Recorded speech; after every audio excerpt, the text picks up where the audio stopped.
విశ్వ రహస్యాల గుట్టును విప్పే బైబిల్ అనే ఈ సందేశాత్మక ఆలోచనాత్మకమైన శాస్త్రాతీతమైన విజ్ఞాన సంగతులను బైబిల్లో దేవుడు పొందుపరిచిన అనేక విశేషమైన వాక్కులను ధారావాహికంగా గత ఎపిసోడ్స్ నుంచి మనం వింటూనే ఉన్నాం. మనిషి కంటికి కనిపించిన విశ్వం మొదలుకొని కంటికి కనిపించని లోకాల వరకు కూడా తన ప్రజ్ఞ చేత నిర్మించిన ఈ మహా నిర్మాణాలు, వాటి యొక్క ఉనికిని గూర్చి దేవుడు తన గ్రంథమైన బైబిల్లో వ్రాయించి ఇచ్చాడు మన కోసం అని నిజంగా సంతోషిస్తూ చెప్పుకోవాలి. ఎందుకంటే తన పిల్లలైన వారి యొద్ద ఏమీ దాయకుండా తన పిల్లలకు అన్ని విషయాలను పంచుకోవాలి అనే మంచి ఉద్దేశంతో తండ్రైన దేవుడు విశ్వ రహస్యాలను ఆయన మన కొరకు ముందుగా వ్రాయించి పెట్టాడు. వాటిని చదువుకుంటున్న మనం నిజంగా దేవుని యొక్క అపురూపమైన ప్రేమ ఏంటో, అతీతమైన ఆయన శక్తి ఏంటో, కొలవలేని ఆయన విజ్ఞానం ఏంటో అన్నది ఈ తరంలో మనం గ్రహించాలి. ఎరుగని ఈ మానవ ప్రపంచానికి ప్రకటించాలి.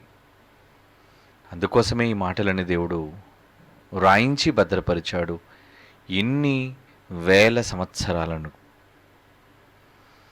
ఈ వేల సంవత్సరాలుగా అవి భద్రపరచబడ్డాయి అంటే తన పిల్లలు తన ఉనికిని గూర్చి సంపూర్ణమైన అవగాహన కలిగి ఉండాలి అని ఆశపడుతున్నట్లుగా తన మనస్సులోని మాటలను ఆయన వ్యక్తపరిచిన సందర్భాన్ని ఒకటి బైబిల్ నుంచి చూద్దాం. ప్రవక్త అయిన ఇర్మియా వ్రాసిన గ్రంథం, ఇర్మియా గ్రంథం 10వ అధ్యాయం 12వ వచనాన్ని మనం చదవగలిగితే, ఇర్మియా గ్రంథం 10వ అధ్యాయం 12వ వచనాన్ని చదువుకుందాం. అందులో ఏమంటున్నాడో చూడండి ప్రియులారా. ఆయన తన బలము చేత, ఆయన అనగా దేవుడు మన తండ్రి తన బలము చేత భూమిని సృజించెను, తన జ్ఞానము చేత ప్రపంచమును స్థాపించెను, తన ప్రజ్ఞ చేత ఆకాశమును విశాలపరిచెను అంటున్నాడు. చూడండి, అంటే వీటి వెనుక ఏముంది అంటే నిర్మాణకుడుగా మన తండ్రి యొక్క వైభవం, ఆయన యొక్క బలం, ఆయన యొక్క జ్ఞానం. ఏమండి, అయ్యే కదండి ఆ మాటల అర్థం ఏంటి? ఆయన తన బలము చేత భూమిని సృజించెను. భూమి మీద ఎక్కడో కొన్ని వందల వేల గజాలలో నీవు చేసే నిర్మాణం పటిష్టమైనదో కాదో అన్నట్లుగా భావించే ఈ మనిషి, లేదా మహా నిర్మాణాలు వందల సంవత్సరాలైనా సరే ఇంకా అవి అంతరించకుండా ఉన్నాయి అని చెప్పుకునే ఈ మనిషి, అది భూమి మీద కొంత చిన్ని భాగంలో చేసే నిర్మాణాలు వెనుక మనుషుల కష్టము, జ్ఞానము, బలము ఉంది అనుకుంటే మరి ఈ భూమి ఎంత పెద్దది? ఈ విశాలమైన భూమిని కలుగజేయటం ఎలా చేశారట? తన బలము చేత భూమిని సృజించెను, తన జ్ఞానము చేత ప్రపంచం, ఈ భూమి ఉన్న ప్రపంచం, అలాగే ప్రపంచములు, ఎన్ని ప్రపంచాలు, ఆ ప్రపంచమును స్థాపించెను తన ప్రజ్ఞ చేత. ఇదిగో ఈ అంతులేని ఈ అనంతమైన విశ్వం, ఆకాశమును ఆయన ఏం చేశారటండి? విశాలపరిచెను. ఎంత విశాలత, శూన్యం, ఎంత శూన్యం, స్పేస్ అన్నారు దాన్ని ఇంగ్లీష్లో. అంటే ఎంత ఖాళీ స్థలం. ఇదంతా ఎక్కడ చేశాడో అగమ్యం అండి. ఈ విశాలమైన ఈ ప్రకృతి పట్టినంత ఈ ఖాళీ స్థలం, ఇది కూడా ఎక్కడో దగ్గర ఉండే తీరాలిగా. ఈ విశ్వం కూడా ఎక్కడో దగ్గర దానికంటూ ఒక స్థలం ఉండాలిగా. ఈ విశ్వంలోనే లెక్కలేనన్ని నక్షత్ర మండలాలు, నేను మండలాలు అంటే నా నక్షత్రాల గురించి కాదు, ఒక నక్షత్ర మండలంలోనే కోటాను కోట్ల నక్షత్రాలు ఉంటే, అలాంటి కోటాను కోట్ల లెక్కింపలేని నక్షత్రాలు ఉన్నది ఒక నక్షత్ర మండలం అయితే, అలాంటి నక్షత్ర మండలాలు కూడా లెక్కలేనన్నిగా, కౌంట్లెస్. ఎంత పెద్దది ఈ విశ్వం! ఏమండి, ఈ విశ్వం ఎంత పెద్దది! దీనిని పరిశోధించట్లో మనిషి ఎన్నో అవగాహనలు, ఎన్నో ఆలోచనలు, తనకున్న మేధస్సు చేత, దేవుడిచ్చిన మేధస్సు చేత, మనిషి హృదయంలో దేవుడు భద్రపరిచిన మేధాశక్తి చేత, ఎందుకంటే జంతువుల్లో లేదది, పక్షులలో లేదది, ఏమండి, కేవలం మనుష్యులలో మాత్రమే ఉందది. ఆ వివేకం కలిగిన, ఆలోచన కలిగి, మేధాశక్తి అంటారు దాన్ని. అటువంటి మేధా సంపత్తి కలిగిన మనిషి ఈరోజు ఈ విశ్వాన్ని చూస్తున్నాడు, దానిపైన ఎన్నో అభిప్రాయాలు కనుగొన్నాడు. ఇంతకీ ఎలా ఉంది ఈ విశ్వం అంతా? ఎలా ఉంది? కొందరేమో బల్లపరుపుగా ఉందని, కొంతమంది ఏమో విస్తరిస్తూ ఇంకా ఉంది అని, కొందరేమో మరి కోలాకారంలో ఉందని, ఇలా రకరకాల అభిప్రాయాలను వెలిబుచ్చుతున్నారు. వారి సుదీర్ఘమైన ఆలోచనల్లో వారు ఎంతవరకు ఈ విశ్వం యొక్క షేప్, ఏమండి, ఈ మధ్య కాలంలో ఆల్బర్ట్ ఐన్స్టీన్ ఒక గొప్ప శాస్త్రవేత్త అని చెప్పక తప్పదు. ఎందుకంటే మనుషులందరిలో కన్నా అతని యొక్క ఆలోచన పరిధి ఎక్కువ, ఐక్యూ అంటారు దాన్ని. అంటే ఆయన ఆలోచన సంపత్తి ఎక్కువ, మెదడు ఆలోచించే విధానం ఎక్కువ. అలాంటి వ్యక్తి ఆలోచించి ఎన్నో శాస్త్రయుక్తమైన సంగతులు ఈ ప్రపంచానికి పరిచయం చేశాడు. ఈ విశ్వాన్ని అంచులు ఎంతున్నాయో మనిషికి తెలియదండి. ఎందుకంటే కొంత దూరం వరకు మాత్రమే మనిషి చూడగలుగుతున్న దాన్ని అబ్జర్వబుల్ యూనివర్స్ అన్నారు. అంటే కేవలం మనుష్యుడు అది హబుల్ స్పేస్ టెలిస్కోప్ ద్వారా కావచ్చు, లేదంటే భూమి మీద ఉన్న టెలిస్కోపుల ద్వారా కావచ్చు, ఇలా దూరానున్న వాటిని చూడగలిగే తన దగ్గరున్న ఈరోజు అత్యాధునికమైన టెక్నాలజీ వాటి ద్వారా ఎంతవరకు చూడగలుగుతున్నాడో అది కేవలం చూడదగినది. అంటే అంతవరకు అతని హద్దు అంతవరకు మాత్రమే చూడగలిగాడు. కానీ దానిని దాటి ఇంకా ఎంత ఉందో అన్నది నిజంగా మనం ఆలోచిస్తే అది చాలా విచిత్రంగా ఉంటుందండి. ఏమండి, దానికి సంబంధించి ఒక వీడియో, ఏమండి, అది ఎంతవరకు ఉంది అసలు ఈరోజు మనమున్న విశ్వం, మన కంటికి కనిపించినది దాటి ఇంకా ఎంత ఉన్నది అనేది మనం చూడగలిగితే, మరి యూనివర్స్ స్టార్ సైజెస్ అనే ఒక వీడియో మీకు చూపిస్తాను. అందులో ఈ శాస్త్రవేత్తలు వారి యొక్క అభిప్రాయాలు వెలబుచ్చుతున్నప్పుడు, ఏమంటే అది ఎంతగా విస్తరిస్తుందో, లేదా దాని ఎంతవరకు ఉందో, లేదా మనం ఉన్న ఈ చిన్ని భూమి దాటి ఇంకా పరిధి ఎంత పెద్దదుందో ఈ విశ్వం అనేది. ఎందుకంటే ఆకాశమును విశాలపరచును అన్నాడు కదా తన ప్రవక్త ద్వారా. ఇది క్రీస్తు పూర్వపు మాట. ఓకే, చూద్దాం ఒకసారి ఈ వీడియోలో.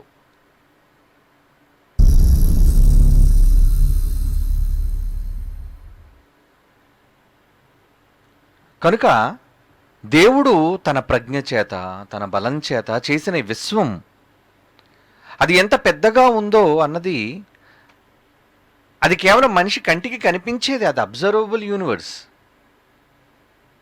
అంతవరకు మాత్రమే అతను చూడగలుగుతున్నాడు. కానీ ఇంకా చూడగలిగినది చాలా ఉంది, అది చాలా పెద్దది. అది నిజంగా చాలా పెద్దదండి. షేప్ ఆఫ్ ద యూనివర్స్ అన్నది కూడా ఉంటుంది చూడండి. లేదంటే మీరు సరిగ్గా కాపీ చేశారా? కాపీ చేశాను నేను అందులో వీడియోస్, టైం లేదు.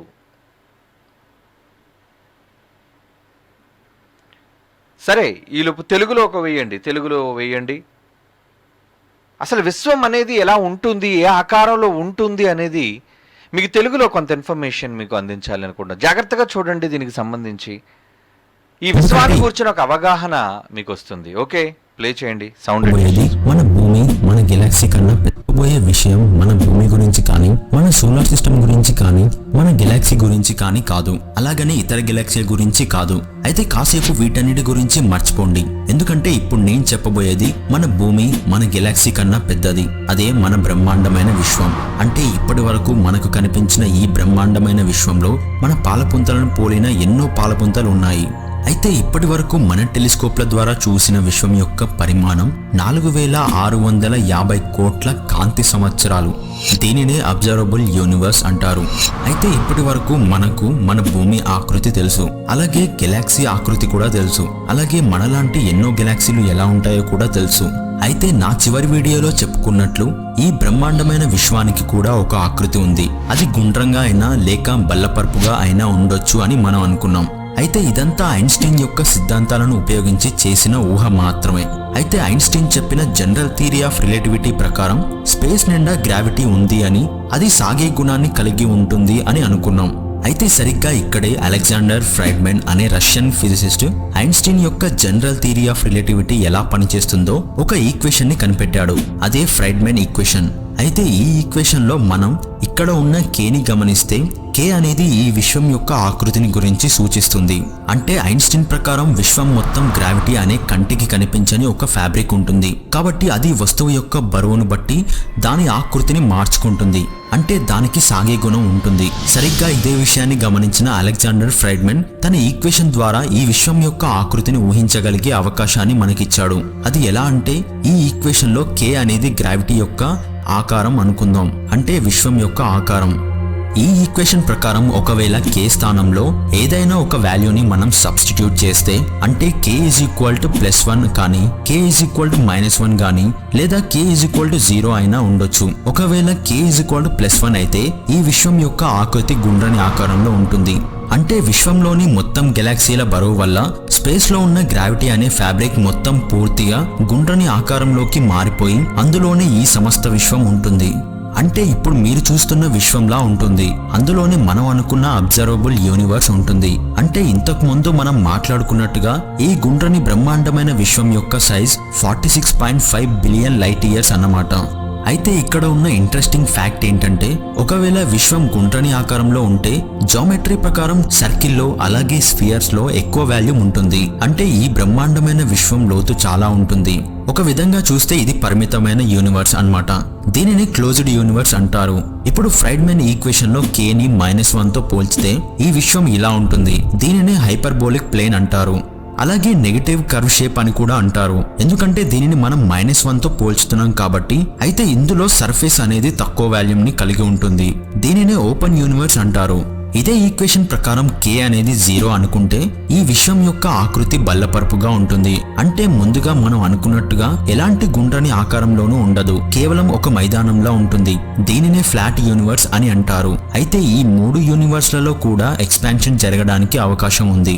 అయితే ఫ్రైడ్మెన్ ఈక్వేషన్ ని మనం అబ్జర్వబుల్ యూనివర్స్ తో మ్యాథమెటికల్ గా క్యాలిక్యులేట్ చేసినప్పుడు మన యూనివర్స్ అనేది ఫ్లాట్ గా ఉంటుందని తేలింది.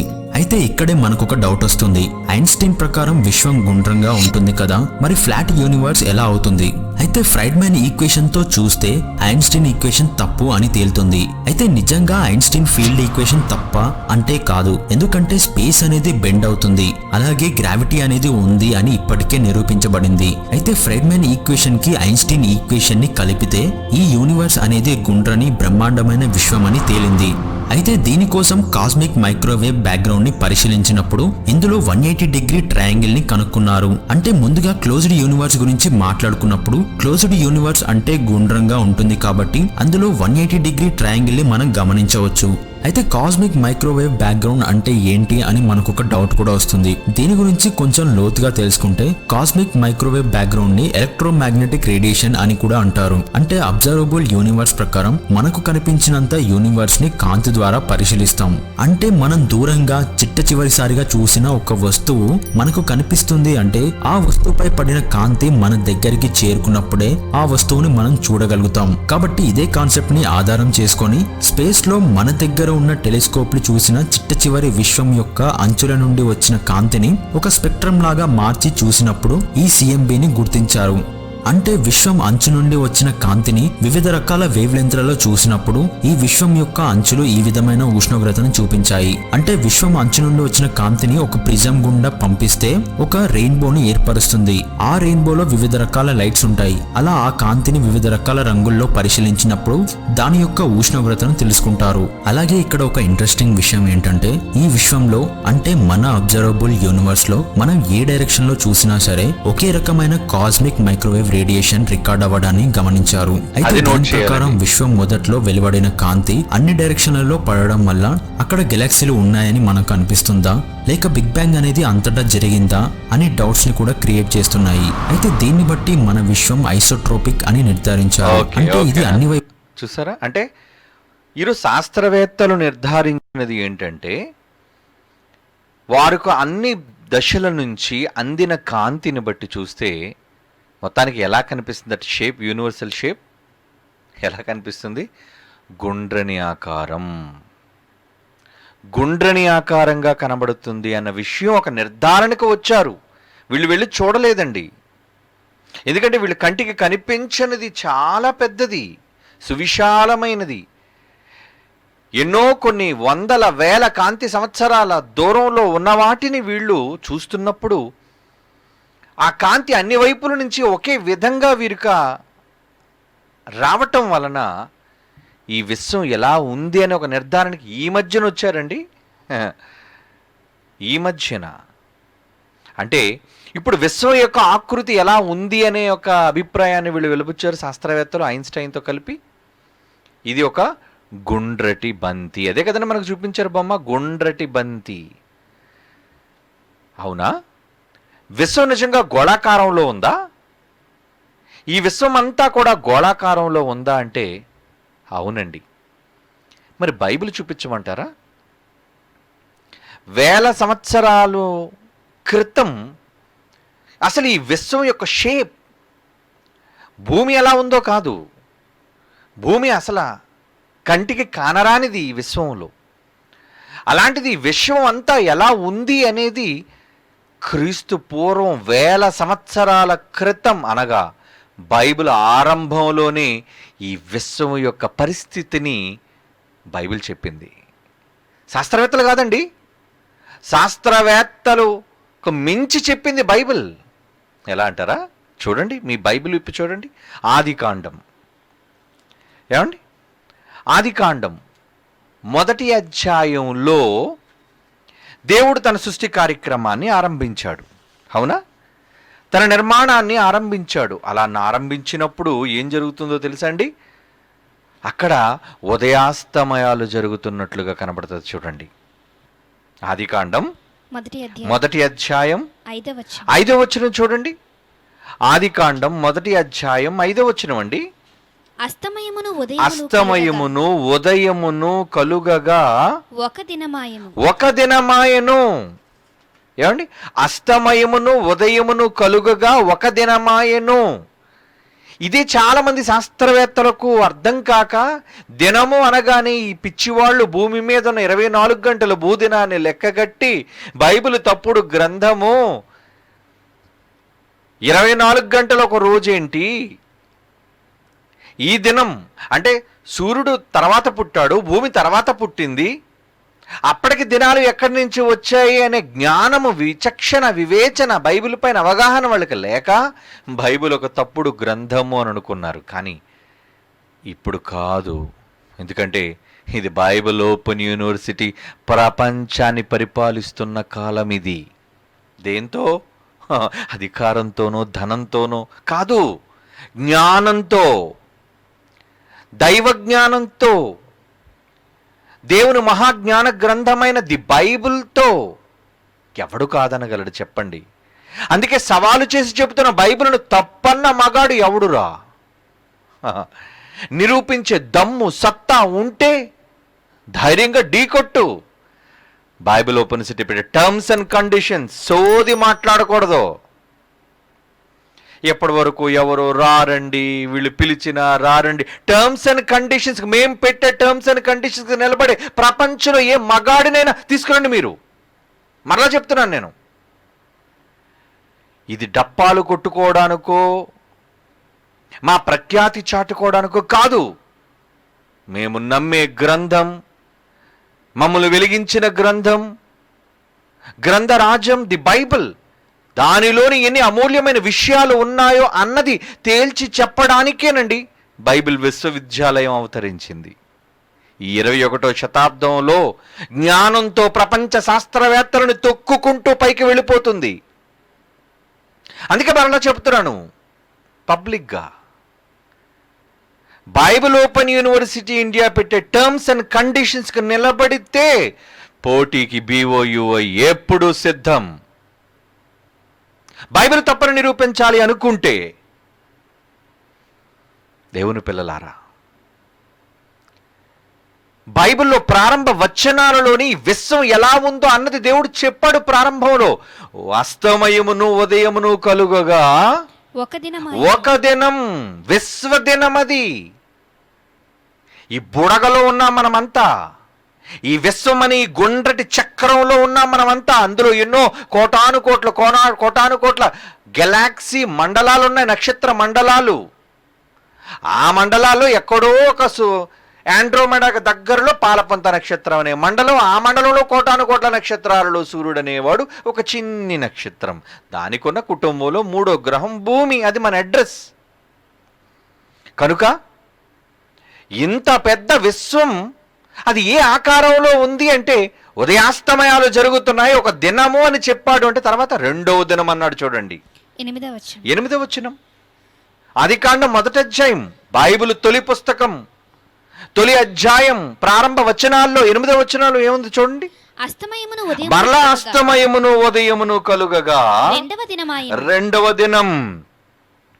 అస్తమయం ఉదయం ఏమండి? భూమికి అస్తమయం ఉదయం ఎందుకు కలుగుతుంది మీరు చెప్పండి? భూమి గుండ్రంగా ఉంది గనుక కాదా? భూమి గుండ్రంగా తిరుగుతుంది గనుక. శాస్త్రానికి ఇప్పుడు చిన్నిగా తెలిసింది, అది కూడా ఊహ, అది ఊహాజనికమైనది. మనకు వచ్చే ఆ కాంతులను బట్టి, లైట్ వాటి మీద పడి తిరిగి మనకు చేరిన విధానాన్ని బట్టి 180 డిగ్రీస్లో ఉండబట్టి ఇది గోళాకారంలో ఉండవచ్చు అని ఇంకా అనుకుంటున్నారు. కానీ బైబిల్ కన్ఫర్మ్ చేస్తుంది ఏమని తెలుసా? విశ్వం రౌండ్, గోళాకారంలో ఉంది, అది తిరుగుతుంది కూడా. నువ్వు ఇంకా నక్షత్ర మండలాలు తిరుగుతున్నాయి అనుకున్నావు, గ్రహాలు తిరుగుతున్నాయి అనుకున్నావు. నో, టోటల్ యూనివర్స్ అంతా మోగుతుంది. అది ఇంకా అప్పటికింకా శాస్త్రం అంతా ఎత్తుకెదగలేదు ఇది. ఎందుకంటే వీళ్ళు చాలా చిన్ని పిల్లలు, వీళ్ళు కేవలం ప్రాథమిక బడిలో ఆలు దిద్దుతున్న వయస్సు వాళ్ళది, ఈ శాస్త్రవేత్తలది, ఈ ప్రపంచంలో విజ్ఞులు అనుకునే వాళ్ళది. కనుక ఒకసారి బైబిల్లో రాయబడిన మహత్తు కలిగిన మాటలను మనం ఆలోచిస్తే, మొదటి దినం అంటున్నాడు, 2వ దినం అంటున్నాడు, అస్తమయమో ఉదయం. మరలా అస్తమయం ఉదయం ఎందుకు కలుగుతుంది? ఈరోజు సూర్యుడు ఉదయించాడండి, మరలా అస్తమిస్తున్నాడండి, మరలా ఉదయిస్తున్నాడండి, మరలా అస్తమిస్తున్నాడండి. అంటే ఉదయాస్తమయాలు జరుగుతున్నాయి అంటే భూమి గోళాకారంలో ఉంది బిడ్డ. అవునా? ఇది నిజమైతే ఈ విశ్వం ఉదయాస్తమయాలు జరుగుతున్నాయంటే అది గోళం, అది సర్కిల్, రౌండ్, గుండ్రటి ఆకారంలో ఉంది. నువ్వు తేల్చి చెప్పావు, కానీ పరిశోధనలు నువ్వు చూస్తే కానీ నమ్మవుగా. కానీ మాకు ఆ పని లేదు. దేవుడు రాయించిన మాట మీద నమ్మకం, సృష్టికర్త వాక్కులపైన విశ్వాసం అంటారు దానికి అర్థమే నీకు తెలీదు. ఎందుకంటే నువ్వు అవిశ్వాసివి గనుక, దేవుడినే నమ్మలేని అవిధేయుడు గనుక, అసలు పుట్టడానికి తండ్రి అవసరం లేదు అన్న దౌర్భాగ్యపు జన్మ గనుక నీది. మేము అలాంటి వాళ్ళం కాదు. మేము పుట్టడానికి తండ్రి ఉన్నాడు ఒప్పుకునే వాళ్ళం, ఈ విశ్వం పుట్టడానికి కూడా ఒక మహాశక్తిని నమ్మేవాళ్ళం. దేవుని పిల్లలారా, ఇంత గొప్ప జ్ఞానానికి వారసులం. బైబిల్లో మొదటి దినము, 2వ దినము, 3వ దినము ఉదయాస్తమయములు, అస్తమయమును ఉదయము గలుక మొదటి దినమాయన, అస్తమయమును ఉదయము గలుక 2వ దినమాయన, 3వ దినమాయన, 4, 5, 6 ఈ దినాలు కలుగుతున్నాయి అంటే శూన్యం. ఈ విశ్వం ఉదయాస్తమయాలు జరుగుతున్నాయి అంటే అది గోళము. పాత నిబంధనలో ఓ మనిషి, నీకంటే బైబిల్ ఎంత ఉన్నత స్థితిలో ఉంది. పడు, దాని కాళ్ళ మీద పడు, బైబిల్ కాళ్ళ మీద పడు. ఒప్పుకోవడానికి ఎందుకు సిగ్గయ్యా? నీకంటే గొప్ప విషయం ఎవరు చెప్పినా దాన్ని శ్లాఘించు, ఘనపరచు, ఒప్పుకో. నువ్వు ఒప్పుకోలేని దౌర్భాగ్యుడు గనుక బైబిల్లోని జ్ఞానాన్ని ఒప్పుకోవడానికి సిగ్గుగా మీరు తలస్తున్నారు. దానిని వద్దు. మిమ్మల్ని కలుగజేసినది, మీరుంటున్న విశ్వాన్ని కలుగజేసిన వాక్కది. నమ్మవా? భూమి మీద జన్మనిచ్చిన నీ తల్లి మాటను నమ్మే నువ్వు, నీ తండ్రి మాటను నమ్మే నువ్వు, నీ స్నేహితుల మాట, నీ భార్య భర్తల మాట నమ్మే నీవు దేవుని మాట ఎందుకయ్యా నమ్మలేకపోతున్నావు? నమ్ము. అదే విశ్వాసం, నమ్మకం. బైబిల్లో రాయబడిన మాటలను నమ్మడం. క్రొత్త నిబంధనలో మాట చూస్తారా ఇప్పుడు? యాకోబు పత్రిక 3వ అధ్యాయం 6వ వచనంలో ఏమంటున్నాడు చూడండి ప్రియులారా. యాకోబు పత్రిక 3వ అధ్యాయం 6వ వచనం. ప్రకృతి చక్రమునకు. ప్రకృతి చక్రం అంటున్నాడు చూడండి. ప్రకృతి ఏంటిది? చక్రం. చక్రమా? చక్రం ఎలా ఉంటుంది? 4 పరకలుగా ఉండదు. చక్రం, రౌండ్. ఏమండి, హ్యాట్స్ ఆఫ్ కదండి బైబిల్కి. ఈరోజు శాస్త్రవేత్తలు చెప్పిన మాటను అంగీకరించగలుగుతున్నావే కానీ అసలు నీ శాస్త్రానికి, ఇంకా సాన పదానికి అక్షరం దిద్దని నాడు బైబిల్ చెప్పిందే ఎందుకు దానిని అంగీకరించలేకపోతున్నావు? విశ్వం గుండ్రం. ఈ విశ్వం గుండ్రం.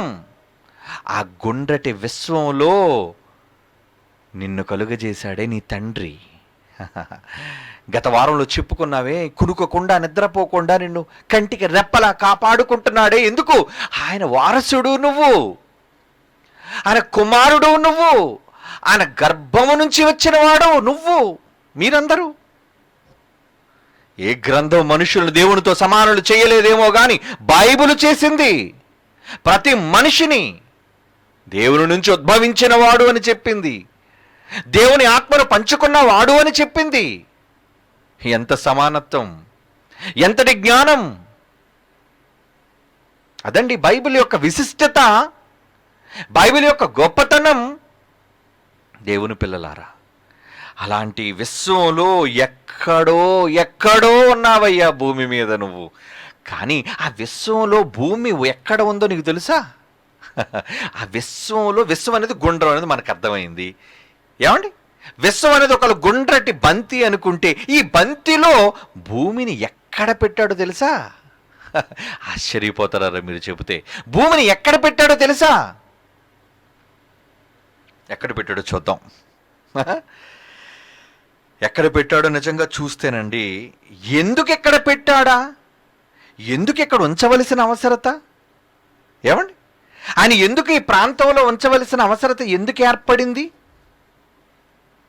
అనేది వ్రాయబడింది. ఆ మాటలు మనం ఆలోచిస్తే, ఓహో, దీని వెనక ఉన్న ఆలోచన ఇదా తండ్రిది. ఏమని వ్రేలాడదీసెను అంటున్నాడు చూడండి. యోబు గ్రంథం 26వ అధ్యాయం 7వ వచనం చూడండి. మీ బైబిల్ తెరిచి చూడండి. Address, care of address of the earth in the universe అంటే భూమి యొక్క అడ్రస్ ఎక్కడుంది? బైబిల్ చెప్పింది చూడండి. క్రీస్తు పూర్వం బైబిల్లో రాయబడిన అపురూపమైన మాట. యోబు గ్రంథం 26వ అధ్యాయం 7వ వచనం చూడండి ప్రియులారా. శూన్యమండలముపై, ఈ శూన్యం, స్పేస్ అంటున్నావే, విశ్వం, శూన్యమండలముపైని ఉత్తర భాగాన్ని అంటున్నాడు చూడండి. ఉత్తరం అనగానే ఒక గుండ్రటి ఆకారాన్ని, ఒక బంతిని తీసుకొస్తే బంతిలో ఉత్తర భాగం దేన్ని అంటారు? పై భాగం. మర్చిపోకండి. తూర్పుననరు, పశ్చిమాన్ననరు, దక్షిణాన్ననరు. అర్థమవుతుందా మీకు? ఉత్తర భాగం అనగానే పై భాగం. దిక్కులు తెలుసు కదా, చదువుకున్నారు కదా బడిలో. నార్త్, ఉత్తర భాగం అనగానే నార్త్ భాగము, నాట్ ప్లేస్ అన్నారు దాన్ని. అంటే ఈ శూన్యం అనేది ఒకవేళ ఈ విశ్వం అనేది గుండ్రటి బంతైతే, నీటి బుడగైతే, ఆ నీటి బుడగలో భూమి ఎక్కడుంది? భూమి ఎక్కడుందో చెప్తున్నాడు చూడండి. శూన్యమండలము పైని ఉత్తర దిక్కుననున్న ఉత్తర దిక్కున శూన్యమండలంలో పైన పైన పైన ఉత్తర దిక్కునున్న ఆకాశ విశాలమును ఆయన పరిచాడు. ఎందుకు?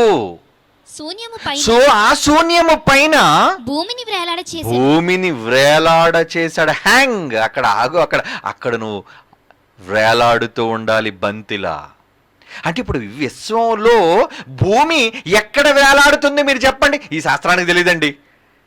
ఈ ప్రపంచంలో ఈ రోజు ఛాలెంజ్ చేస్తున్నానండి, ఈ ప్రపంచంలో any scientist in any world, ప్రపంచంలో ఏ శాస్త్రవేత్తనైనా సరే, ఖగోళానికి సంబంధించిన వాడిని, ఈ భూమి విశ్వంలో ఎక్కడుందా అని పాయింట్అవుట్ చేయమనండి. ఎవరినైనా దమ్ముంటే చేయలేడు. ఎందుకంటారా? వాడికేం తెలుసు? విశ్వం యొక్క దిక్కులే సరిగ్గా తెలియని వాడు. కానీ బైబిల్ చెబుతుంది, నువ్వు దేవుడే దిక్కను నువ్వు నమ్మితే నీ భూమి దిక్కేంటో చెబుతుంది. ఏమంటే భూమి ఎక్కడుందంటున్నాడు? శూన్యమండలము పైన ఉత్తర దిక్కునున్న ఆకాశ విశాలమును ఆయన పరిచెను, శూన్యము పైన భూమిని వ్రేలాడజేసెను. భూమి అడ్రస్ ఏంటో తెలుసా? ఉత్తర భాగాన్నుందది. దక్షిణ భాగం అంటే క్రింది భాగం, తూర్పు భాగం అంటే ప్రక్క భాగం, అలాగే పశ్చిమ భాగం అంటే అది కూడా ఒక ప్రక్క భాగం. తూర్పు పశ్చిమం, దక్షిణం ఉత్తరం. అవునా? అదే కదండి గుర్తులు. మీరు ఎప్పుడైనా ప్లస్ గీసి పైన ఏమేయాలి? నార్త్ ఎవడను పైకి వేస్తారు, కింద ఎవడను. మీరు ఏ మ్యాప్లోనైనా చూడండి. అంటే ఉత్తర భాగాన్ని, శూన్యంలో పై భాగాన్ని భూమిని పెట్టాడట. హెడ్, తలకాయ్ అక్కడ ఉండాలి, నువ్వు పైన ఉండాలి భూమి. ఈ విశ్వం అంతా దానికోసమే ఉంది. తలకి ఎక్కడ పెట్టాడు? కాళ్ళ కింద పెట్టలేడు దేవుడు. మనకి ఈ దేహాన్ని నిర్మాణం చేసేటప్పుడు తలకాయ పైన ఉండాలి. ఆలోచన ఎక్కడ? కమాండ్ ఎక్కడ? ఆజ్ఞలు, ఆదేశాలను ఎక్కడి నుంచి రావాలి? భూమి కూడా విశ్వాన్ని శాసించేది, మర్చిపోకండి. విశ్వానికి ఆజ్ఞలు జారీ చేసేది భూమి. కనుక ఈ భూమి అంతా నిలబడాలి అంటే శిరస్సు ఎక్కడుండాలి? పైన ఉత్తర భాగం. ఉత్తర భాగంలో పెట్టాడటండి. ఎందుకబ్బా ఉత్తర భాగంలో పెట్టాడు? ఉత్తర భాగంలో ఎందుకు పెట్టాడు? ఏం తూర్పు భాగానో, ఏ పశ్చిమానో, లేదంటే ఏ కిందన దక్షిణానో, లేదా మధ్యలో ఎక్కడ పెట్టొచ్చుగా? ఉత్తర భాగాన్ని ఎందుకు పెట్టుకున్నాడు? చూడండి, ఉత్తర భాగాన్ని ఎందుకు పెట్టుకున్నాడో తెలుసా? యోబు గ్రంథం 23వ అధ్యాయం చూడండి ప్రియులారా. యోబు గ్రంథం 23వ అధ్యాయం 9వ వచనం. యోబు గ్రంథం 23వ అధ్యాయం 9వ వచనం. ఆయన పనులు జరిగించు ఉత్తర దిశకు పోయిన. ఉత్తర దిశ. దేవుడు పనులన్నీ ఎక్కడ చేస్తారట? ఏ దిశలో చెప్పండి? బైబిల్ చెప్తుంది ఉత్తర దిశ. అంటే భూమి ఏ దిశలో ఉంది? ఉత్తర దిశ. పైన ఆయన పనులు ఎక్కడ జరుగుతున్నాయి? ఉత్తర భాగం. అంటే టోటల్ కమాండ్, టోటల్ కంట్రోల్ అంతా కూడా భూమి పైన. ఆయన కాన్సన్ట్రేషన్ భూమి పైన ఉంది.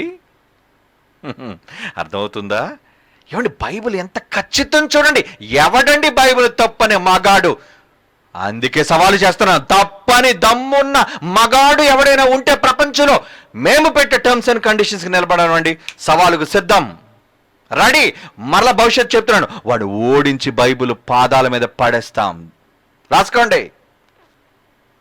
రావట్లేదని ఎవరు చెప్పకండి. వచ్చే దమ్మున్న మనగాడు ఎవడైనా ఉంటే మాటలు వినిపించండి. బైబిల్ ఎంత గొప్పదో నిరూపించి చూపిస్తాం.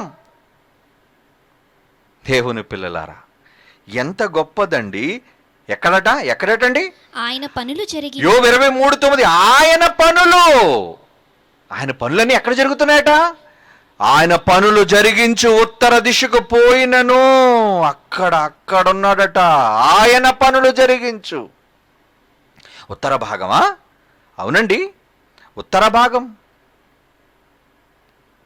యెషయా గ్రంథం 14వ అధ్యాయం 13వ వచనం చూడండి. ఇది చదువుకున్నారు ఒకసారి. చూడండి ఒకసారి ఏమంటున్నాడు. యెషయా గ్రంథం 14వ అధ్యాయం 13వ వచనం. నేను ఆకాశమునికి ఎక్కిపోయేదును, దేవుని నక్షత్రములకు పైగా సింహాసనము హెచ్చింతును, ఉత్తర దిక్కునున్న సభా పర్వతము మీద కూర్చుందును. ఎక్కడ కూర్చుంటాడు? ఉత్తర దిక్కున సభను ఏర్పాటు చేసే పర్వతం ఉందట, అక్కడ దేవుడు కూర్చుంటాడు. లేదా తన పనులను జరిగిస్తాడు, సభలను నియంత్రిస్తాడు, సభలను జరిపిస్తాడు. ఉత్తరం అంటే నడుచండు, ఉత్తర దిక్కునున్న సభా పర్వతం. ఏమంటే ఒక సభ జరగడానికి ముందు ఏం కావాలి? గ్రౌండ్లో సభ పెట్టారనుకోండి, దానికి మెయిన్ ఏంటి, సెంటర్ ఏంటి చెప్పండి? స్టేజ్ అంటారు దాన్ని, వేదిక. అవునా? వేదికే కదండి ఇంపార్టెంట్. ఇప్పుడు విశ్వంలో ఈ భూమికి వేదిక ఏది? ఈ విశ్వంలో ఏమండి భూమికి వేదికగా ఏ దిక్కును పెట్టాడు? ఉత్తర దిక్కు సభా పర్వతం. ఉత్తర దిక్కునున్న సభా పర్వతము అంటున్నాడు చూడండి. ఆకాశంలో ఉత్తర దిక్కునున్న సభా పర్వతం. ఎందుకండి ఉత్తరం ఉత్తరం ఉత్తరం ఉత్తరం ఉత్తరం ఉత్తర భాగాన్ని ఎందుకు వాడుతున్నాడు? అసలు ఈ శూన్యం కోసమే నీకు తెలియదయ్యా. కానీ ఈ శూన్యాన్ని దాటి పైకి వెళితే ఇంకా విశ్వం ఉంది. దాని చుట్టూ జలములు ఉన్నాయి. ఆ జలములు ఎందుకున్నాయి తెలుసా? ప్రారంభంలో బైబిల్ చదివితే జలాలను విడదీసి చుట్టూ, ఎందుకంటే ఎంత భయంకరమైన ఉష్ణం, వేడి, గ్రహాలు మండిపోతున్నాయి వేడితో, నక్షత్ర మండలాలు మండిపోతున్నాయి. ఎందుకంటే అన్నీ కూడా పెద్ద పెద్ద సూర్యుడు లాంటివండి అవన్నీ. సూర్యుని కన్నా ఎంత పెద్దవో మీరు చూశారు, ప్రత్యక్షంగా మీకు చూపించాను ఎపిసోడ్స్లో. అంత పెద్దవి వేడి విరజిమ్ముతుంటే కూలింగ్ వద్దా? ఇంజిన్ నువ్వు స్టార్ట్ చేస్తావు, మరి దానికి రేడియేటర్ వద్దా? కూలింగ్ వద్దా? వాటర్ పోయాలి. పాత ఇంజిన్స్లో రేడియేటర్ అని ఉంటుంది, దానికి కూలెంట్ ఆయిల్ కావాలి. ఇప్పుడు కొత్తగా ఉన్న ఇంజిన్స్లోనైతే దేవుడు యావత్తు విశ్వానికి చుట్టూ జలములు పెట్టాడు. ఆకాశ జలములు అన్నాడు దానిని. ఆకాశము పైనున్న జలములారా, అవి మేఘాల నీరు కావవి. ఆకాశ జలాలు ఎందుకు పెట్టాడు తెలుసా? ఆ నీరు మాత్రమే చల్లబరిచేది. ఈ యూనివర్సులో, ఈ బబుల్లో, ఈ గుండ్రటి బంతిలో వస్తున్న వేడిని అరికట్టేదేది? చుట్టూ నీరు ఉండటం వలన ఆ అబ్జార్బ్ చేసేస్తుంది, హీట్ అంతటిని అబ్జార్బ్ చేస్తుంది. అవి ఆకాశము పైనున్న జలములు. బైబిల్లో రాయబడ్డండి, పై జలములు కింద జలములు. కీర్తనల గ్రంథం 148వ కీర్తన 4వ వచనం. 148వ కీర్తన 4వ వచనం. పరమాకాశములారా, ఆకాశము పైనున్న జలములారా అంటున్నాడు చూడండి. ఇంకా వీళ్ళు పైన జలాలు ఉన్నాయి లేదు వీళ్ళకి తెలియదు, శూన్యం అనుకున్నారు ఈ వెర్రిసన్నాసులు. రేయ్, మీకు తెలియని విషయం ఏంటో తెలుసా? బైబిల్ చెప్పిన నిజం. ఈ శూన్యాన్ని దాటుకుంటూ అంచులకు వెళ్ళిపోతే అక్కడ జలములు ఉన్నాయి బిడ్డ, జలములు. భూమి మీద నువ్వు 3 నీరుని తట్టుకోలేకపోతున్నావు నువ్వు. విశ్వం నీరు ఎంత పెద్దదనుకున్నా విశ్వం. అక్కడ నీరు ఎందుకు పెట్టాడు తెలుసా? కూలింగ్. విశ్వాన్నంతటినీ కూడా చల్లబరుస్తున్నాడు. అందుకే విశ్వం చల్లగా ఎందుకు ఉంటుంది? స్పేస్ ఎప్పుడు చల్లగా ఎందుకు ఉంటుందో తెలుసా? పైన వాటర్స్ పెట్టాడు గనుక. దేవుని పిల్లలారా, ఉత్తర భాగంలో ఎందుకు భూమిని పెట్టాడు? అక్కడికి వద్దాం ఇప్పుడు అసలు విషయం. ఉత్తర భాగంలో ఎందుకు పెట్టాడు? అసలు ఈ లోకాలను గూర్చి మీకు తెలియాలండి. ఏమంటే ముందు లోకాలను గూర్చి మీకు ఒక విషయాన్ని చెబుతాను. బైబిల్లో రాయబడిన విషయం ఏమండి? ఫిలిప్పీ పత్రిక 2వ అధ్యాయం 9వ వచనం చూడండి. ఫిలిప్పీ పత్రిక 2వ అధ్యాయం 9వ వచనం. పరలోకమందున్న వారిలో గాని ఇదొక విశ్వం, లేదండి ఇదొక ఆకాశం, అదొక లోకం, పరలోకం. దేవుడున్న లోకం నెంబర్ 1 పరలోకమందున్న వారిలో గాని, భూమి మీద ఉన్న వారిలో కానీ, తర్వాత క్రిందన 2వ లోకం భూమి మీద ఉన్న వారిలో గాని. విశ్వంతటిలో భూమికేనండి ప్రాధాన్యత. ఈ విశ్వంలో గ్రహాలకి, మండలాలకి, వేటికి అసలు ప్రాధాన్యత లేదు. ఎందుకంటే మనం ఉన్నాం కనుక వారసులం, అందుకే భూమి అంటున్నాడు. ఏమండి? అందుచేత పరలోకమందున్న వారిలో గాని, భూమి మీద ఉన్న వారిలో గాని, భూమికి క్రింద ఉన్న వారిలో గాని. ఉత్తర భాగాన భూమి ఉంటే ఈ భూమికి క్రింది లోకం ఒకటి ఉంది, అదే అధహలోకం, పాతాళ లోకం, మృతుల లోకం. చనిపోయిన వాళ్ళందరూ అక్కడికే వెళ్ళిపోవాలి. మంచివాళ్ళు కానీ చెడ్డవాళ్ళు కానీ అందరూ మృతులు చేరే లోకం అది. ముల్లోకాలు. దేవుడున్న పరలోకం నెంబర్ 1, తర్వాత మనుష్యులున్న లోకం భూలోకం నెంబర్ 2, తర్వాత 3వ లోకం ఎక్కడ? పాతాళ లోకం, మృతుల లోకం. 1 2 3 3 లోకాలు. ఇలా లేవు 3 లోకాలు, 1 2 3. అవునా? అందుకే భూమి నుంచి యేసుప్రభు వారు ప్రార్థన చేసేటప్పుడు ఆకాశము వైపు కన్నులెత్తి, పైకి ఎందుకు ఎత్తాడు కళ్ళు? కిందన లేడు ఆయన, ఈ ఆకాశాలకు మీదున్నాడు తండ్రి, విశ్వాన్ని కలుగు చేసిన తండ్రి, పరలోకమందున్న మా తండ్రి. అక్కడున్నాడు ఆయన, ఆయన పిలుస్తున్నాడు. యోహాను సువార్త 17వ అధ్యాయం యోహాను సువార్త 17వ అధ్యాయం మొదటి వచనం.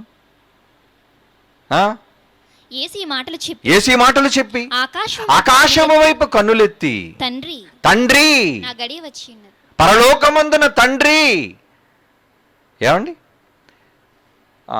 గతంలో కొంతమందికి, చదివిన విద్యార్థులకు కొంతమందికి తెలుసు. నేను ఒక క్లిప్ మీకు చూపిస్తాను. ఏమండి, అసలు ఈ 3 లోకాలు ఎలా ఉన్నాయి అనేది ఒకసారి క్లిప్లో మీరు చూడండి. ఓకే, క్లిప్ చూపించండి. 3 లోకాలు, మొదటి లోకం, రెండో లోకం, మూడో లోకం. ఓకే, అదిగో చూడండి, పరలోకం మీకు అర్థం కావడానికి.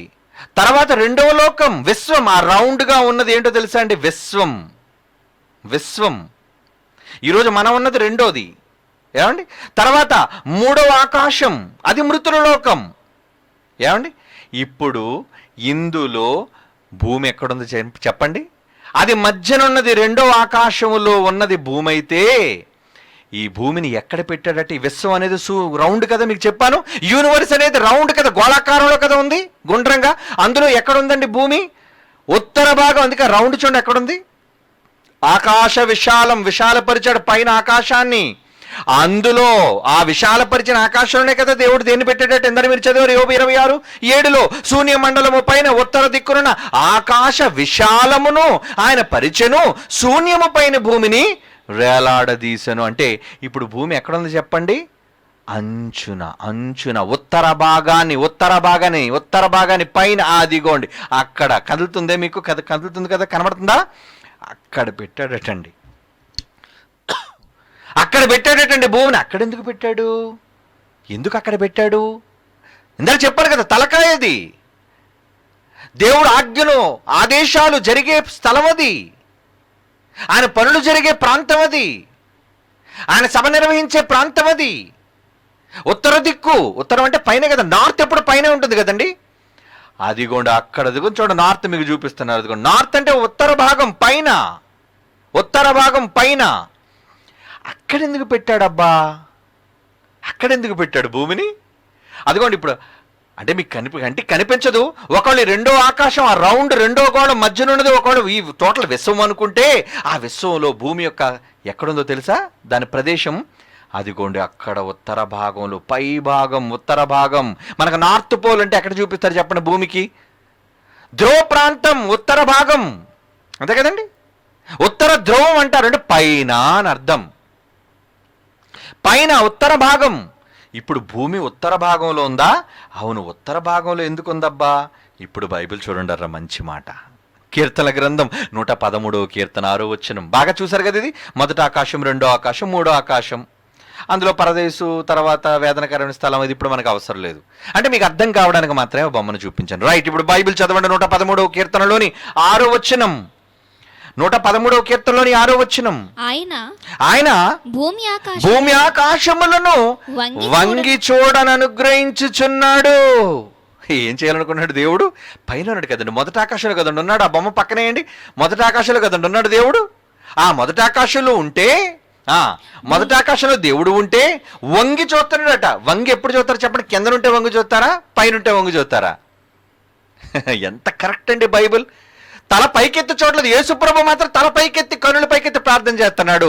పరలోకమందున తండ్రి మాత్రం మనుషులు ఏం చేస్తున్నట? వంగి చూడని అనుగ్రహించుచున్నాడు. యెహోవా ఆయన భూమి ఆకాశములను వంగి చూడని అనుగ్రహించుచున్నాడు. వంగుతున్నాడు అంటే కింద ఉంది. మొదటి ఆకాశం ఎంత పెద్దదో ఊరికి నీకు అర్థం కావడానికి వేసాను అంతే, చిన్న గుండ్రంగా. మొదటి ఆకాశం ఎంత పెద్దదో తెలియదు, అది దేవుడున్న పరలోకం. ఆ లోకం నుంచి రెండో ఆకాశంలో ఉన్న నిన్ను మనిషిగా, నిన్ను తన కుమారుడు కదా నువ్వు, నిన్ను వంగి చూడని అనుగ్రహించుచున్నాడు. నా పిల్లలు ఎలా ఉన్నారు? ఏమండి, నా పిల్లలు ఎలా ఉన్నారు? ఇంకా ఇంకొక ఆశ్చర్యకరమైన మాట చూద్దాం. కీర్తన గ్రంథం 11వ కీర్తన 4వ వచనం చూడండి. కీర్తన గ్రంథం 11వ కీర్తన 4వ వచనం ఏమంటున్నాడు అక్కడ? యెహోవా తన పరిశుద్ధ ఆలయములో ఉన్నాడు. ఎక్కడ? పరిశుద్ధ ఆలయం పరలోకం అండి. పరిశుద్ధ ఆలయంలో ఉన్నాడు. యెహోవా సింహాసనం, ఆయన కూర్చుంటాడు. పాలన ఎక్కడ జరుగుతుందో తెలుసా? సభా పర్వతం ఉత్తర దిక్కున. నా కుర్చీ ఉత్తర భాగాన్ని వేయండి రా, పైన కూర్చుంటాను నేను. అక్కడే భూమి ఉంది, అక్కడేరా భూమి ఉంది, అక్కడే కూర్చోబెట్టండి నన్ను. సింహాసనం అనగా పాలన. ఆయన పాలన అంతా కూడా ఎక్కడుందట? యెహోవా సింహాసనం ఆకాశమందున్నది. ఎందుకు వేసుకున్నాడు కుర్చీ? అక్కడ ఆయన నరులను కన్నులారా చూచుచున్నాడు. తన కనుదృష్టి చేత ఆయన వారిని పరిశీలించుచున్నాడు. అంటే ఇప్పుడు దేవుడు తన పిల్లల్ని ఎక్కడ పెట్టుకున్నాడు అనమాట? మీ పిల్లల్ని ఎక్కడికైనా తీసుకెళ్ళారు అనుకోండి, ఎక్కడో దూరాన్ని పెడతారా, మీ పక్కన పెట్టుకుంటారు? చెప్పండి. వాడు మీ కంటి చూపు కనబడుతుండాలి. పిల్లలు ఒకళ్ళు పరిగెడుతున్నాడు, దూరంగా వెళ్తున్నా మీ చూపుని దాటి వెళ్ళకూడదు వాడు. అవునా కదా? మీరు మీ పిల్లల్ని ప్రేమిస్తున్నారా? అబ్బో, మీ పిల్లలంటే చాలా ప్రేమ కదా. వదిలి వెళ్ళడానికి వీల్లేదు. నా తల్లిగారు చనిపోయే ముందండి పదే ఆవిడ అదే మాట అనేదండి. నేను కనబడినప్పుడల్లా, ప్రసన్న బాబు వదిలి వెళ్ళొద్దు, నువ్వు ఇక్కడే ఉండు. ఏంటి అటు చుట్టూ ఉన్న వాళ్ళందరికీ తెలుసండి ఆ మాట. పదే హాస్పిటల్కి వెళ్ళి అదే మాట అనేదండి నా తల్లి. ప్రసన్న బాబు నువ్వు ఎక్కడికి వెళ్ళొద్దు, ఇక్కడే ఉండు, నా దగ్గరే ఉండు.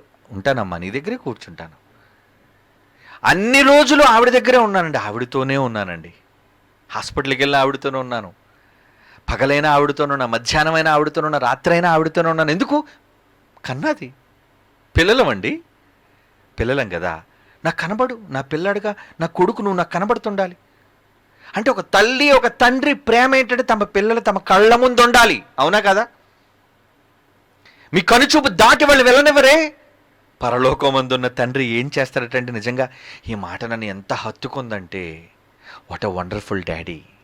ఏమండి, భూమి మీద నాకు ఇచ్చిన డాడీ కూడా నంబర్ 1 డాడీ, వండర్ఫుల్ డాడీ. అందరి డాడీలకి పైన డాడీ, అబ్బో ఇంకా number 1 daddy, top most daddy. ఏమంటున్నాడండి? కీర్తన గ్రంథం 11వ కీర్తన 4, యెహోవా తన పరిశుద్ధాలయం, ఆయన పరలోకంలో ఉన్నాడు. యెహోవా సింహాసనం మాత్రం ఎక్కడే సరే తెలుసా? ఆకాశమందున్నది. కుర్చీ ఆకాశంలో వేయండి, నా పిల్లల దగ్గర కూర్చుంటాను నేను. ఆయన నరులను ఎందుకు వేసుకున్నాడో తెలుసా? ఆయన నరులను కన్నులారా చూచుచున్నాడు. కన్నులారా, ఆ పదం ఎందుకు ప్రయోగించారండి? కన్నులారా. అప్పుడప్పుడు చూడండి, చాలా రోజుల తర్వాత మన పిల్లలు వస్తే, మనకు నచ్చిన వాళ్ళు వస్తే, ఒకసారి వాళ్ళు అలాగ ముఖం అంతా చూస్తుంటాం కదా, పైనుంచి కింద వరకు. ఏంటమ్మా అలా చూస్తున్నావు? ఉండరా, కళ్ళారా నిన్ను చూడనీరా. ఒక తండ్రి అడిగినా, తల్లి అడిగినా వాళ్ళు చూస్తుంటారు తమ బిడ్డల్ని. ఎందుకు అలా కన్ను అర్పకుండా చూస్తున్నారు? ఒరే, ఒకసారి కంటి నిండా నిన్ను చూడాలని ఉంది, కన్నులారా నిన్ను చూడాలని ఉంది నాయన. దేవుడు భూమి మీద తనకిష్టమైన వాళ్లతో, తన ప్రేమించే వాళ్ళ కోసం ఏమంటాడు తెలుసా? ఒరే నాన్న, పిల్లలారా, మిమ్మల్ని కళ్ళారా చూడాలనుకుంటున్నాను రా. నా కంటి నిండా మీరే ఉండాలిరా, నా కంటితో మిమ్మల్నే చూడాలిరా. ఎంత గొప్ప ప్రేమ అండి ఆయనది. అందుక అంటే ఆ లోకానికి దగ్గరగా ఉత్తర భాగమే ఉంది కాబట్టి, నా పిల్లలు నా దగ్గరగా ఉండాలి. ఉత్తర భాగాన్ని పెట్టిన ఎక్కడో దక్షిణ ప్రాంతంలో వద్దు, తూర్పు ప్రాంతం ఏ మూలన ఆయన నా పిల్లల్ని పడేను. నా సింహాసనం ఆకాశంలో వేసుకుని ఉత్తర భాగాన్ని నేను కూర్చుంటే, నా పిల్లలు కూడా ఉత్తర భాగంలో నా కళ్ళ ముందు ఉండాలి. That is the address of the earth. భూమి యొక్క అడ్రస్ అండి. ఎవడు చెప్పగలడండి? ఎనీ ఆస్ట్రాలజిస్ట్, ఎనీ ఆస్ట్రానమిస్ట్ ఎవడు చెప్పగలడు? ఏ ఖగోళ శాస్త్రవేత్త చెప్పగలిగాడు చెప్పండి? Nobody except bible. Bible తప్ప ప్రపంచంలో ఎవడూ చెప్పలేదు. అదేనండి బైబిల్కి ఉన్న ప్రాముఖ్యత. అందుకే ఒకసారి ఆ బొమ్మను చూడండి, మరలా చూపించండి, ఎక్కడున్నది? అదిగోండి మొదటి ఆకాశం, మన తండ్రి అక్కడ కూర్చుంటే, ఆయన పరిశుద్ధాలయం పరలోకంలో ఉంటే, రెండో ఆకాశంలో అదిగోండి ఆ పైనున్న భాగం, నీల భాగంలో అక్కడ తన సింహాసనాన్ని వేసుకొని అక్కడే కూర్చుండి తన పిల్లలందరినీ కళ్ళారా చూసుకుంటున్నాడటండి ఆ తండ్రి. తన కనుదృష్టి చేత, తన కంటి దృష్టి చేత ఆయన వారిని ఆయన వారిని పరిశీలిస్తున్నాడు. ఎవడు నా కోసం ఎక్కువ ఆలోచిస్తున్నాడు, ఎవడు నన్ను ప్రేమిస్తున్నాడు, ఎవడు నా గురించి మాట్లాడుతున్నాడు. ఏమండి నిజంగా ఆయన చూస్తున్నప్పుడు, ఏమంటే మనం వెళుతున్నప్పుడు సడన్గా ఎవరైనా మన గురించి మాట్లాడుకుంటున్నారు అనుకోండి, ఒకసారి మనం వినాలనుకుంటాం. ఏమని, నా కోసం ఏం మాట్లాడుతున్నారు, వాడంత దుర్మార్గుడు నీచుడు లేడండి అన్నారు అనుకోండి, మన హృదయం ఎంత కలత చెందుతుంది.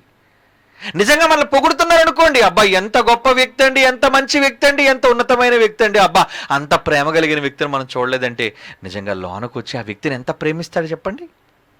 అలా తనను పొగిడే వాళ్ళని చూసి ఎంతగా సంతోషిస్తాడో మీరు చెప్పండి. అదేనండి మన తండ్రి. మన తండ్రి, నాన్న ఎక్కడున్నావు నువ్వు, నీ దగ్గరే ఉన్నాను రా, నా కంటి నిండా నిన్ను చూసుకోవాలి కదరా, కన్ను ఆర్పకుండా. కంటికి రెప్ప వలె చూడడం కాదు, అసలు కంటికి రెప్ప వెయ్యకుండా చూస్తున్నాడు నీ తండ్రి. శూన్యమండలం ఒకవేళ విశ్వం అంతా గోళాకారంలో ఉంటే, ఆ గోళంలో శూన్య మండలంలోని ఉత్తర భాగంలో భూమిని వేలాడదీసి అక్కడ తన దగ్గరగా తన పిల్లలను పెట్టుకొని చూస్తూ ఉన్నాడు తన పిల్లలని. నా పిల్లలు, నా పిల్లలు, నా పిల్లలు, నా పిల్లలు, నా పిల్లలు. ఎంత మమకారం, ఎంత ప్రేమ. అదండి, అంటే ఉత్తర భాగాన ఉన్న భూగోళం మీద ఉన్న తన పిల్లలను ఆయన చూస్తూ కన్నులారా మురిసిపోతున్నాడండి తండ్రి.